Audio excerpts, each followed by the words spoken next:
ದಿನದ ಈ ಪತ್ರಿಕಾಗೋಷ್ಠಿಯ ಹಿನ್ನೆಲೆ ದಿನಾಂಕ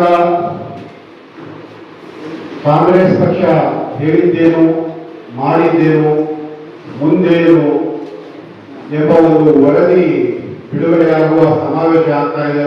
ದಿನಾಂಕ 14ನೇ ತಾರೀಕು ಟೌನ್ ಹಾಲ್ ಪುರಭವನದಲ್ಲಿ ರಾಜ್ಯದ ಎಲ್ಲ ಜಿಲ್ಲೆಗಳಿಂದ ಪ್ರಮುಖ ಮುಸ್ಲಿಂ ಸಂಘಟನೆಗಳು, ಜಮಾತ್ಗಳು, ಧಾರ್ಮಿಕ ಗುರುಗಳು, ಸಾಮಾಜಿಕ ಚಿಂತಕರು ಮತ್ತು ಕಾರ್ಯಕರ್ತರು ಮತ್ತೆ ಸಮುದಾಯದ ನಾಯಕರು ಈ ಸಮಾವೇಶದಲ್ಲಿ ಭಾಗಿಯಾಗ್ತಾ ಇದ್ದಾರೆ.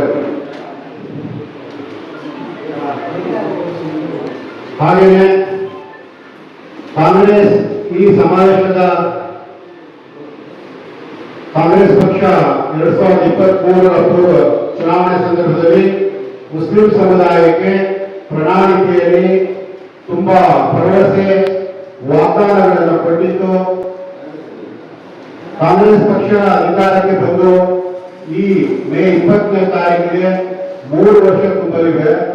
ಆದರೂ ಕಾಲ ಸಮುದಾಯಕ್ಕೆ ನೀಡಿದಂತಹ ಪ್ರಮುಖ ಭರವಸೆ ವಾಗ್ದಾನಗಳಾದ 2B ರಿಸರ್ವೇಶನ್, ಹಿಜಾಬ್, ಗೋಹತ್ಯೆ ಮಸೂದೆ ಕಾಯ್ದೆ, ವಕ್ಫ್ ಸಂಬಂಧಪಟ್ಟಂತೆ, ಶಿಕ್ಷಣಕ್ಕೆ ಸಂಬಂಧಪಟ್ಟಂತೆ ಮುಂತಾದ ವಿಷಯಗಳನ್ನ ಇನ್ನೂ ಕೂಡ ಭರವಸೆಗಳನ್ನ ಕಾಂಗ್ರೆಸ್ ಪಕ್ಷ ಅಧಿಕಾರಕ್ಕೆ ಬಂದು 3 ವರ್ಷ ಆಗಿಲ್ಲ. ಇದೇ ಮೇ 20ಕ್ಕೆ ಕಾಂಗ್ರೆಸ್ ಪಕ್ಷ ಅಧಿಕಾರಕ್ಕೆ ಬಂದು 3 ವರ್ಷ ತುಂಬಲಿವೆ. ಆ ಸಂದರ್ಭದಲ್ಲಿ ಮುಸ್ಲಿಂ ಸಮುದಾಯದ ಚಿಂತಕರು, ಕಾರ್ಯಕರ್ತರು, ಸಾಮಾಜಿಕ ಕಾರ್ಯಕರ್ತರು ಮತ್ತೆ ಧಾರ್ಮಿಕ ಗುರುಗಳ ಒಂದು ಕರ್ನಾಟಕ ರಾಜ್ಯ ಸಂಘಟನೆಗಳ ಒಕ್ಕೂಟ ಎಂಬ ಒಂದು ಅಡ್ಹಾಕ್ ಕಮಿಟಿ ಒಂದು 94 ಪುಟಗಳ ಕಾಂಗ್ರೆಸ್ ಪಕ್ಷ ಮುಸ್ಲಿಂ ಸಮುದಾಯಕ್ಕೆ ನೀಡಿರುವಂತಹ ಭರವಸೆಗಳ ಸಂಬಂಧ ಒಂದು ವಿಸ್ತೃತವಾದ ವರದಿನ ಸಿದ್ಧಗೊಳಿಸಿದೆ. ಅದು 14ನೇ ತಾರೀಕಿನ ಸಮಾವೇಶದಲ್ಲಿ ಬಿಡುಗಡೆ ಆಗುತ್ತೆ. 3 ವರ್ಷ ಆದಾಗೂ ಕೂಡ ಕಾಂಗ್ರೆಸ್ ಪಕ್ಷ ಇದರ ಬಗ್ಗೆ ಇನ್ನೂ ಯಾವುದೇ ಕ್ರಮ ಕೈಗೊಳ್ಳದೆ ಸಮುದಾಯನ ಒಂದು ನಿರ್ಲಕ್ಷ್ಯ, ತಾರತಮ್ಯ ಧೋರಣೆ ಮಾಡ್ತಾ ಇದೆ ಅನ್ನೋ ಬಲವಾದ ಅಸಮಾಧಾನ ಸಮುದಾಯದಲ್ಲಿದೆ.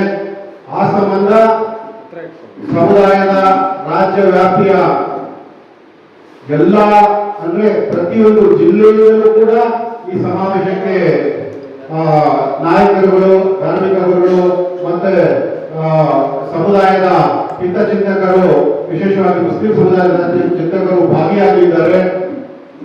ಹಾಗಂದು ಮತ್ತೆ ಇದೊಂದು ಕಾನ್ಫರೆನ್ಸ್, ಒಂದು ಸಂಘರ್ಷ ಅಲ್ಲ, ಇದು ಸಮುದಾಯ ಕಾಂಗ್ರೆಸ್ ಪಕ್ಷ ತನ್ನ ಪ್ರಣಾಳಿಕೆಯಲ್ಲಿ ಮುಸ್ಲಿಂ ಸಮುದಾಯದ ಕುರಿತು ನಾವು ಅಧಿಕಾರಕ್ಕೆ ಬಂದ್ರೆ ನಾವು ಏನೇನು ಮಾಡ್ತೀವಿ ಅಂತ ಖಾತ್ರಿ ಮಾಡಿದಂತಹ ವಾಗ್ದಾನಗಳನ್ನ ಕಾಂಗ್ರೆಸ್ ಪಕ್ಷಕ್ಕೆ ಸ್ಮರಿಸಿ ನೆನಪು ಮಾಡಿಕೊಡಲು ಈ ಸಮಾವೇಶ ಆಗ್ತಾ ಇದೆ.